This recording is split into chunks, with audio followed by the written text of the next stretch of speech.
واہ کیا مرتبہ اے غوث بالا تیرا، واہ کیا مرتبہ اے غوث بالا تیرا، اونچے اونچوں کے سروں سے ہے قدم اعلیٰ تیرا، اور سر بھلا کیا کوئی جانے کی ہے کیسا تیرا، سر بھلا کیا کوئی جانے کی ہے کیسا تیرا، اولیاء ملتے ہیں آنکھیں وہ ہے تلوا تیرا، اولیاء ملتے ہیں آنکھیں وہ ہے تلوا تیرا،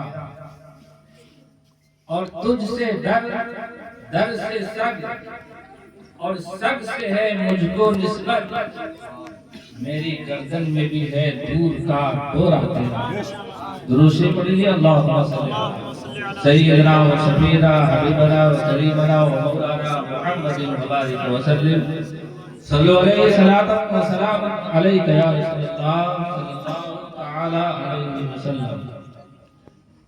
بعد عشاء سے لے کر ابھی تک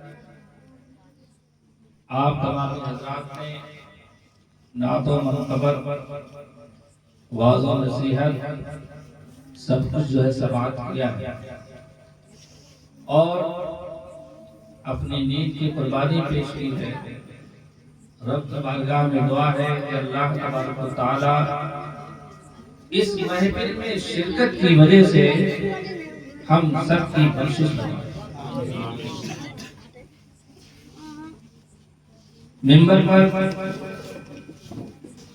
جلوہ افروز حضرت علامہ مولانا حافظ قاری عبدالعزیز صاحب جو آپ کے یہاں امامت فرماتے ہیں، بہترین ہے خطابات سے آپ لوگوں کے دلوں کو منور کیا ہے، مجلہ کیا ہے، اور ساتھ ہی ساتھ مجھ سے پہلے حضرت علامہ مولانا نقی رضا صلی اللہ علیہ وسلم صاحب، جنہوں نے بھی جو ہے بہترین خطاب جو ہے کیا، آپ لوگوں نے سماعت کیا۔ دعا ہے کہ اللہ تبارک و تعالی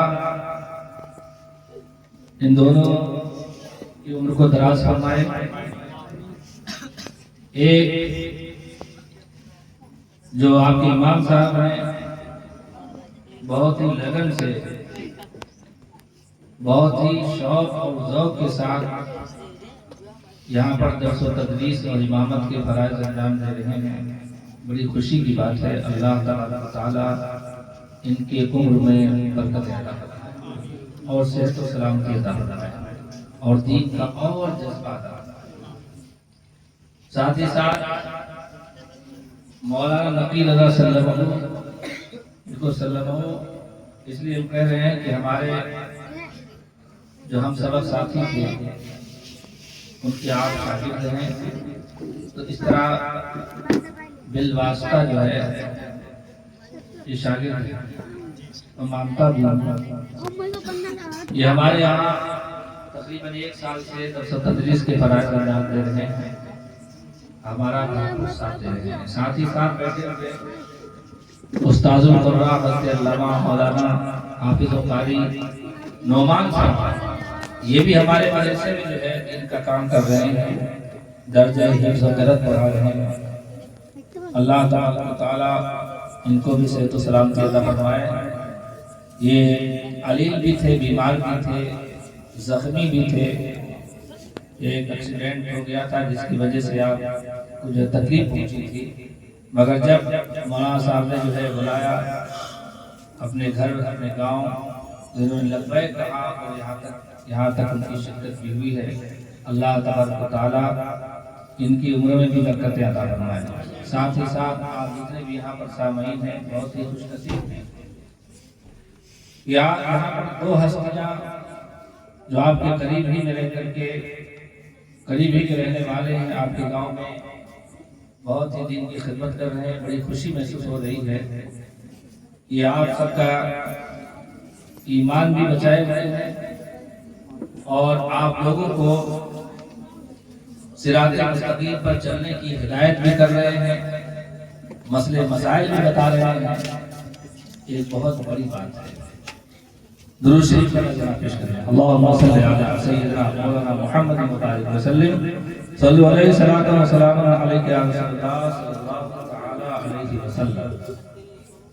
خطبہ مسمونہ کے بعد جس آیت مقدسہ کی تلاوت کی ہے، اللہ رب العزت ارشاد فرما رہا ہے، یا ایھا الذین آمنوا اتقوا اللہ، اے ایمان والو اللہ سے ڈرو. اے ایمان والو اللہ سے ڈرو. وَكُونُوا مَعَ الصَّادِقِينَ، اور سچوں کے ساتھ. اللہ تبارک و تعالیٰ نے اس آیت میں سب سے پہلے ایمان کا ذکر فرمایا. اے ایمان والو، معلوم یہ ہوا کہ ایمان کے بغیر کوئی بھی عمل اللہ کی بارگاہ میں قبول نہیں اور نہ کوئی فائدہ نہیں ایمان کے بغیر. اور اس کے بعد اللہ تعالیٰ نے ایمان کے بعد عمل یہاں تک بس نہیں کہا کہ ایمان ہو عمل ہو کامیاب ہو نہیں. اللہ تبارک و تعالیٰ نے آگے ارشاد فرمایا ابھی بھی خطرہ ہے آپ کے ایمان پر. کبھی نہ کبھی کسی وقت کبھی انسان شیطانی صفت میں آ کر کے تمہارا ایمان خراب کر سکتے ہیں، اور کبھی بذات خود شیطان تمہارے ایمان کو خراب کر سکتا ہے.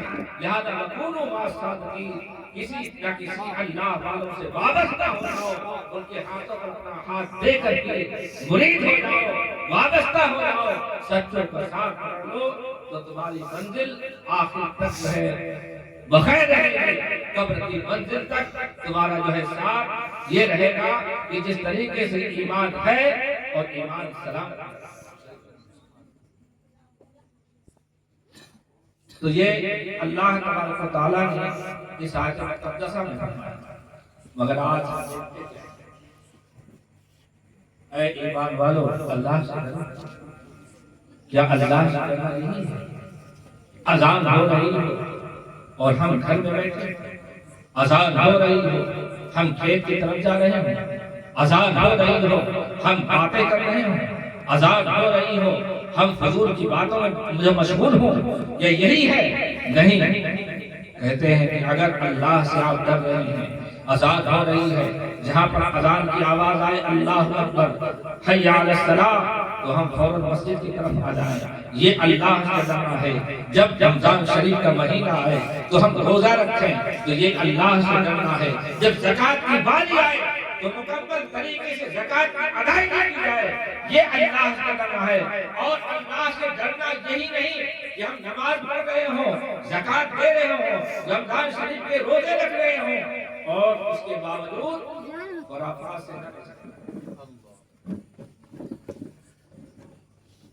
خلاصہ یہ ہوا کہ اللہ سے ڈرنا یہ ہے کہ جو بھی اللہ اس کے رسول نے ہم سب کو کرنے کے لیے ہمارے اوپر احکام نازل فرمائے ہیں، نماز پڑھو، روزہ رکھو، زکوٰۃ دو، ایک دوسرے کے حقوق کی ادائیگی کرو، اس طریقے سے تمام جتنے بھی کرنے کو اللہ تبارک و تعالیٰ نے احکام جو ہے قرآن شریف میں نافذ فرمائے ہیں، احکام اور اللہ کے اس کے رسول نے جو کچھ بھی ہمارے اوپر احکام نافذ فرمائے ہیں، سب پر عمل کرنا.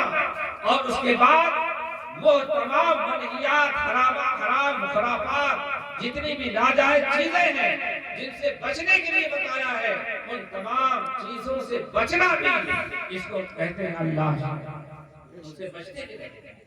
آج ہمارے بچے چوری اور چھپے دیکھنے میں بگلا بھگت بنے، لیکن دیکھا ہی بروں کی صحبت میں رہ کر کے ایک نمازی کا، ایک دیندار کا بیٹا بھی جب بروں کی صحبت میں جاتا ہے تو وہ شروعات کرتا ہے، کہیں پر تاشوں سے شروعات کرتا ہے، کہیں پر شراب نوشی کی عادت اس کے اندر آ جایا کرتی ہے. اس طریقے سے آج دیکھا جائے تو ہمارے دینی ماحول میں ہمارے ہی بچے وہ جوا کے قریب نظر آتے ہیں، جوا کھیلتے ہوئے نظر آتے ہیں، شراب پیتے ہوئے نظر آتے ہیں، اور یہاں تک کہ تمام حرام کاموں سے ملوث ہیں، یہاں تک کہ زناکاری میں بھی ملوث ہیں۔ اس طریقے سے وہ تمام کام جس کو اللہ اس کے رسول نے حرام فرمایا ہے، یسألونک عن الخمر والمیسر، جب پوچھا گیا جوا اور شراب کے بارے میں تو کہا گیا اسم کبیر، اس میں بڑا گناہ ہے، فیہما اسم کبیر، اس میں بڑا گناہ ہے۔ لیکن آج ہمارے بچے ان تمام چیزوں سے بچتے ہوئے ملوث ہیں، تو یہی کہیں گے اتقوا اللہ کہ ہم اللہ سے ڈرتے ہیں؟ نہیں، ہم اللہ سے ڈریں گے کہ جب تمام فرائض و واجبات، سنت و مستحبات پر عمل کریں گے، حج کریں گے، ہمارے گھر کے جتنے بھی افراد ہیں وہ کریں گے، اور اگر ہم نے اپنے بچوں کو نہیں سنبھالا تو یہ نہ سمجھیں کہ ہم بچ جائیں گے، نہیں۔ آپ کی سب سے بڑی کمی یہ ہوگی کہ آپ نے اپنے بچوں کو جب یہ حد بلوغ کے قریب پہنچ رہے تھے اس سے پہلے دینی تعلیم مدرسے میں کیوں نہیں ڈالا تھا؟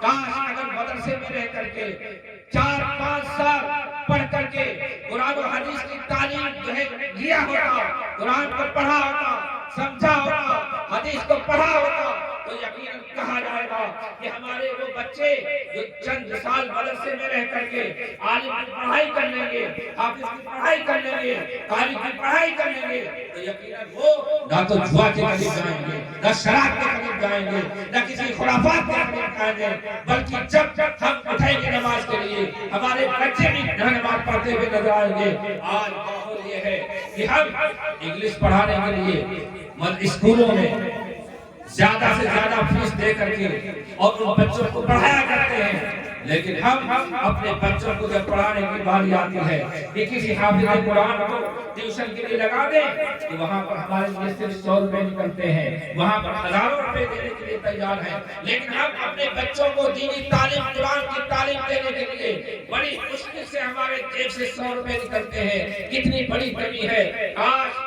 ہم آ جائیں پچھلے 14 صدی پیشتر پر کہ جب اس وقت اللہ کے نبی صلی اللہ علیہ وسلم نے اصحاب صفہ کا وہ مدرسہ قائم کیا تھا جہاں پر رہ کر کے پیغمبر اسلام صلی اللہ علیہ وسلم نے چھوٹی سی جماعت تھی، پھر بھی دیکھا دیکھی اس اصحاب صفہ جس کے چبوترے کو کہا جاتا ہے اس پر رہ کر کے تقریباً 400 صحابہ کرام نے قرآن مقدس کو جو ہے حفظ کر لیا تھا، زبان یاد کر لیا تھا۔ آج یہ چھوٹا سا گاؤں آپ کا ضرور ہے، لیکن اگر آپ چاہیں تو یہی عالم دین، یہی حافظ قرآن اسی مسجد میں ایک چھوٹی سی جگہ میں کہیں پر ایک جگہ لے کر کے جب مسجد میں رہ کر کے آپ کے بچوں کو بھی حافظ قرآن بنا سکتے ہیں، عالم دین بنا سکتے ہیں، قاری قرآن بنا سکتے ہیں، اور یقیناً جس گھر میں ایک حافظ قرآن ہو جائے یا ایک عالم دین ہو جائے تو یقیناً اس کے گھر میں ایک ایسی روشنی ہو جاتی ہے کہ جس کی روشنی میں گھر کے بچے بھی بچیاں بھی ان کو ایک ایسا نور مل جاتا ہے کہ وہ بچے نہ بھٹکتے ہیں، نہ بھٹکتے ہیں، نہ گناہ کے مرتکب ہوتے ہیں، اور اگر کبھی گناہ کے مرتکب ہو جاتے ہیں تو توبۃ النصوحہ کا صابن لے کر کے خدا کی بارگاہ میں توبہ کر لیتے ہیں، اللہ تبارک و تعالیٰ ان کی توبہ قبول فرما لیتا ہے۔ آمین وقولوا مع الصادقین، اللہ سے ڈرو، سچ کے ساتھ۔ بس چند آپ کے سامنے پیش کریں، یہ ہماری زندگی ہے، زندگی کے ہر موڑ پر ہمیں خطرہ نظر آ رہا ہے، کہیں پر حکومت کا خطرہ نظر آ رہا ہے، کہیں پر بد مذہبوں کا خطرہ نظر آ رہا ہے، کہیں پر شیطان ابلیس کا خطرہ نظر آ رہا ہے، اور سب سے بڑا خطرہ شیطان ابلیس کا اس وقت ہوتا ہے جب جاگنے کا وقت ہوتا ہے، بستر مرگ پر انسان کروٹیں بدلتا رہتا ہے، تو اس وقت اس کا حملہ بہت ہی خطرناک ہوا کرتا ہے، اور وہ یہ نہیں کہ صرف جاہلوں کے لیے بلکہ جو سب سے بڑا عالم ہوا کرتا ہے، فاضل ہوا کرتا ہے، مفتی ہوا کرتا ہے، اسے بھی نہیں چھوڑتا ہے، یاد اس وقت کو کہ جن کو امام فخر الدین رازی کہا جاتا ہے، اپنے وقت کے محدث ہیں، اپنے وقت کے مفکر ہیں، اپنے وقت کے مفسر ہیں۔ تفسیر کبیر جیسی مائے ناز کتاب لکھ کر کے ایک اس امت پر بہت بڑا احسان عظیم کیا ہے۔ بہت بڑے مفتی ہیں، بہت بڑے عالم ہیں، بہت بڑے فقیر ہیں، اور ساتھ ہی ساتھ اللہ کے ولی، اللہ کے ولی بھی ہیں۔ وقت گزرتا ہے، بہت مناظرے بھی کیے، جب علالت کی وجہ سے بستر استراحت، بستر علالت پر ہے، شیطان لیل پہنچتا ہے، اور پہنچنے کے بعد کہتا ہے، اے فخر الدین رازی، تم نے بہت مناظرے کیے ہیں، آج مجھ سے بھی مناظرہ کرو، تم بہت بڑے فقیر ہو، بہت بڑے عالم ہو، بہت بڑے مفتی ہو۔ شیطان لیل آتا ہے اور چیلنج کرتا ہے، آج مجھ سے مناظرہ کرو، بتاؤ امام فخر الدین رازی، اللہ ایک ہے، تمہارے پاس کیا دلیل ہے؟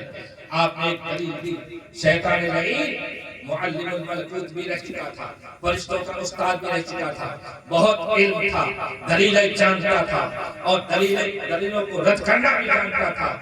امام فخر الدین رازی نے ایک دلیل دی، اس نے فوراً کاٹ دی۔ امام فخر الدین رازی نے دوسری دلیل دی، اس کے بعد وہ بھی دلیل اس نے کاٹ دی۔ دلیل دیتے دیتے یہاں تک امام فخر الدین رازی نے 365 یا 60 دلیلیں دیتے ہیں۔ اس کے بعد شیطان لعین 365 یا 60 دلیلوں کو کاٹتا ہوا نظر آتا ہے، رد کرتا ہوا نظر آتا ہے۔ اس کے بعد امام فخر الدین رازی ہیں، وہ پریشان حال ہیں، چاکری کا عالم ہے، بستر علالت پر کروٹ بڑھ رہے ہیں، پسینے میں شرابور ہو چکے ہیں۔ جتنی دیر میں نجم الدین کبریٰ جو آپ کے پیر و مرشد تھے، سینکڑوں میل کی دوری سے شیطان لعین کے اس حملے کو دیکھ رہے تھے کہ آج میرا مرید فخر الدین رازی اس حالت میں ہے کہ جاکری کا عالم ہے، ایمان خراب کرنے کے در پہ ہے۔ فوراً امام فخر الدین رازی کی طرف مخاطب ہوتے ہیں، نجم الدین کبریٰ وضو فرما رہے تھے، لوٹے کو پھینک دیتے ہیں اور کہتے ہیں، اے فخر الدین رازی، تم کیوں نہیں شیطان لعین کو جواب دیتے ہو کہ میں بغیر دلیل کے خدا کو ایک مانتا ہوں۔ اتنا کہا امام فخر الدین رازی نے، اے شیطان لعین، میں خدا کو بغیر کسی دلیل کے ایک مانتا ہوں۔ شیطان مبہوت ہو جاتا ہے اور آپ کا ایمان سلامت رہتا ہے، آپ کا ایمان محفوظ رہتا ہے، ایمان بچ جاتا ہے۔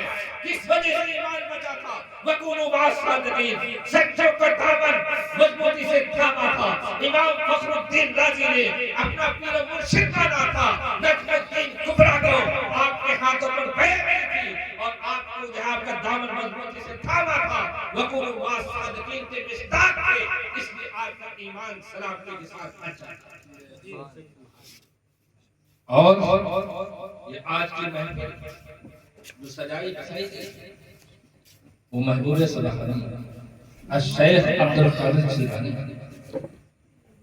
آپ کے ریاضات کو دیکھنا ہے تو برج عجمی کی شہادت کا بھی 10-12 سال تک جب آپ اس میں مجاہدات کرتے ہیں، جنگل و بیابان میں رہتے ہیں، علم کا عالم یہ ہے، عبادت و ریاضت کا عالم یہ ہے کہ 40 سال تک آپ عشاء کی وجہ سے فجر کی نماز ادا کرتے ہیں، جنگلوں میں ہیں، بیابان میں ہیں، اور کئی دن ہو چکے ہیں، پیاس کی شدت بھی ہے، پانی نہیں رہا ہے، ایک بادل نمودار ہوتا ہے اور اس میں سے روشنی ہوتی ہے، پہلے بارش ہوتی ہے، پھر اس کے بعد روشنی ہوتی ہے، اس کے بعد ایک شکل دکھائی دیتی ہے، اور اس کے بعد آواز آتی ہے، اے عبدالقادر، اللہ تبارک و تعالیٰ نے تمام حرام چیزوں کو تمہارے لیے حلال کر دیا۔ غوث اعظم رضی اللہ تعالیٰ عنہ یہ آواز سنتے ہیں، اعوذ باللہ من الشیطان الرجیم پڑھتے ہیں، لا حول ولا قوت الا باللہ العلی العظیم پڑھتے ہیں، اور کہتے ہیں شیطان تو شیطان ہے، اللہ تبارک و تعالیٰ کبھی بھی حرام چیزوں کو حلال کر نہیں سکتا۔ جب آپ دیکھیں محبوب سبحانی کو کہ ان کا مرتبہ کیا ہے، ان کی فضیلت کیا ہے، جب اللہ تبارک و تعالیٰ ان کو تمام مراتب سے، تمام فضیلتوں سے جب مزین کر دیا تو اللہ تبارک و تعالی انہیں تحدیث نعمت پر فائز فرماتے تھے. خود انہی کی زبان سے جو کہلاتا ہے، ان کے کچھ قصیدے غوثیہ کے جو ہے کلام سنیں گے تو معلوم ہوگا کہ اللہ تبارک و تعالی نے انہیں کیا کیا مرتبے عطا فرمائے ہیں. خود غوث اعظم فرماتے ہیں وَلَوْ أَلْقَيْتُ سِرِّي فَوْقَ نَارٍ وَلَوْ أَلْقَيْتُ سِرِّي فَوْقَ نَارٍ. یہ اللہ تبارک و تعالی غوث اعظم سے کہلوا رہا ہے. غوث اعظم فرماتے ہیں وَلَوْ أَلْقَيْتُ سِرِّي فَوْقَ نَارٍ لَخَدَمَتْ وَانْتَفَتْ مِنْ سِرِّ حَالِي. اگر میں اپنی توجہ کو دہکتے ہوئے شعلوں پر ڈال دوں تو دہکتی ہوئی آگ بجھتی ہوئی نظر آئے اور اور غوث اعظم کی زبان سے اللہ تبارک و تعالی فرماتا ہے کہ میں غوث اعظم کہہ دو. غوث اعظم فرماتے ہیں وَلَوْ أَلْقَيْتُ سِرِّي فَوْقَ مَيْتٍ. اگر میں توجہ اپنی کسی مردے میں ڈال دوں لَقَامَ قُدْرَةِ الْمَوْلَى بَالِي تو اللہ تبارک و تعالی کی قدرت سے وہ زندہ ہو کر آپ نے سنا نہیں کہ جب آپ راستے میں جا رہے تھے تو ایک مسلمان ایک عیسائی ان کے درمیان بحث اور گفتگو ہو رہی تھی. عیسائی کہہ رہا تھا کہ ہمارے عیسیٰ علیہ السلام تمہارے پیغمبر سے فضیلت میں زیادہ ہے اور مسلمان کہہ رہا ہے ہمارے پیغمبر تمہارے پیغمبر سے فضیلت میں زیادہ ہے.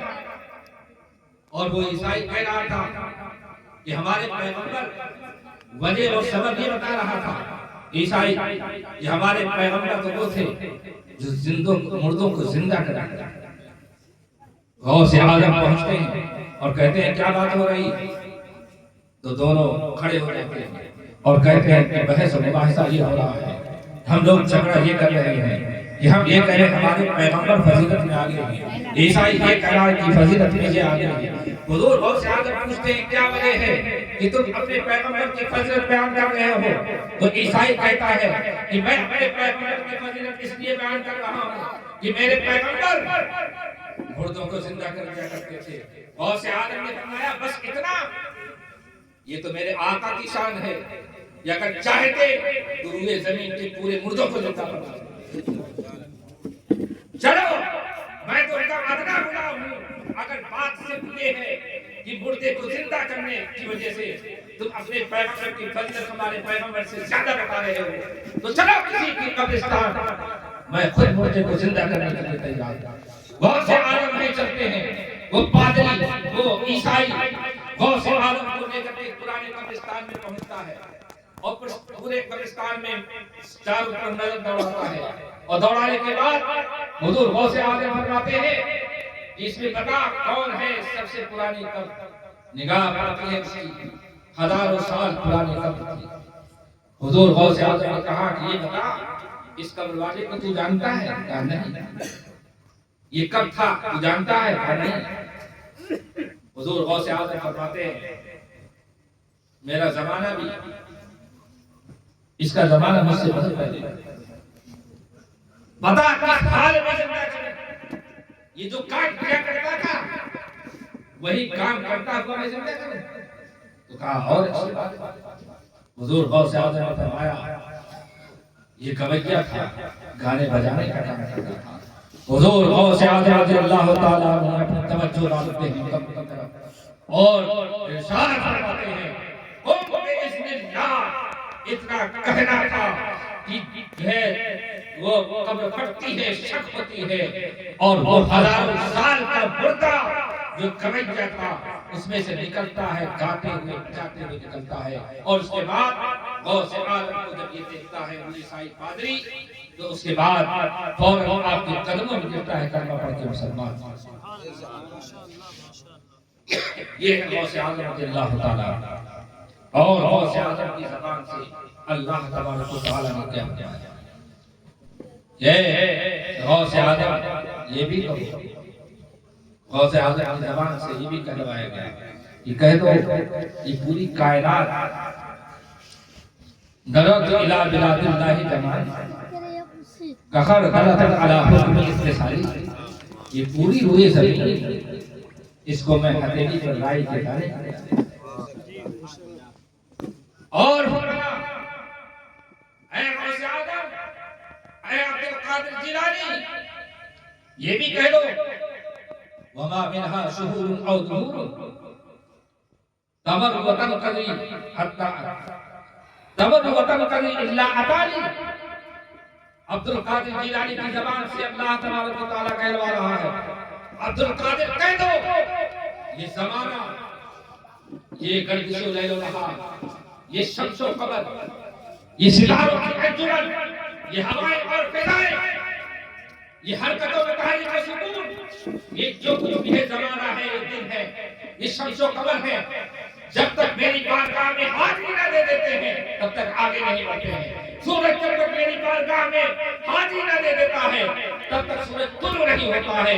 جب تک میری بارگاہ میں حاضری نہیں دے دیتا ہے تب تک سورج غروب نہیں ہوتا ہے. یہ ہے غوث اعظم کی شان.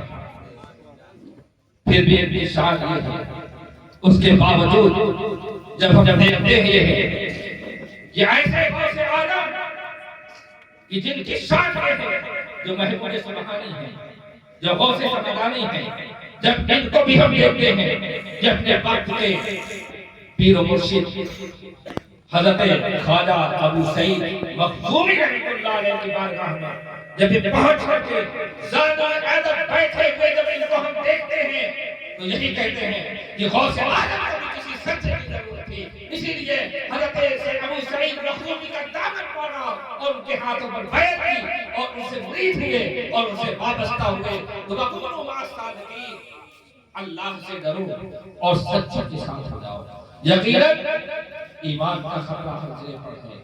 غوث اعظم کا ایمان بھی شیطان لعین جب بیابان میں تھے خراب کرنے کی کوشش میں رہا، غوث اعظم نے پہچانا کہ یہ شیطان لعین ہے اور فرمایا کہ تو شیطان ہے. اور آپ نے فرمایا ایک حلقہ اس کو یہاں ڈالا تھا شیطان لعین نے کہ تمہارے علم نے تمہیں بچا لیا. غوث اعظم نے کہا تھا، شیطان لعین نے کیا کہا کہ تمہارے علم نے بچا لیا، ابھی ایمان خطرے میں تھا. غوث اعظم نے کہا نہیں، میرے علم میں نہیں بلکہ اللہ کے فضل سے ایمان ہمارا ایمان بچایا ہے، اللہ کے فضل سے ایمان کو بچایا ہے. اور یقیناً وَقُولُوا مَعَ الصَّادِقِينَ، ہم سب کو اگر سچوں کا ساتھ تو یقیناً جب غوث سمدانی کو نہیں چھوڑا، ان کا ایمان جو ہے خراب کرنے کے چکر میں رہا اور امام فخر الدین غازی کا ایمان خراب کرنے کے چکر میں رہا تو ہم لوگوں کی گنتی کہاں آ سکتی ہے. لہذا ہمیں چاہیے اللہ اس کے رسول کے بتائے ہوئے راستے پر چلیں اور کسی نہ کسی اللہ والے سے ہم مرید ہو جائیں.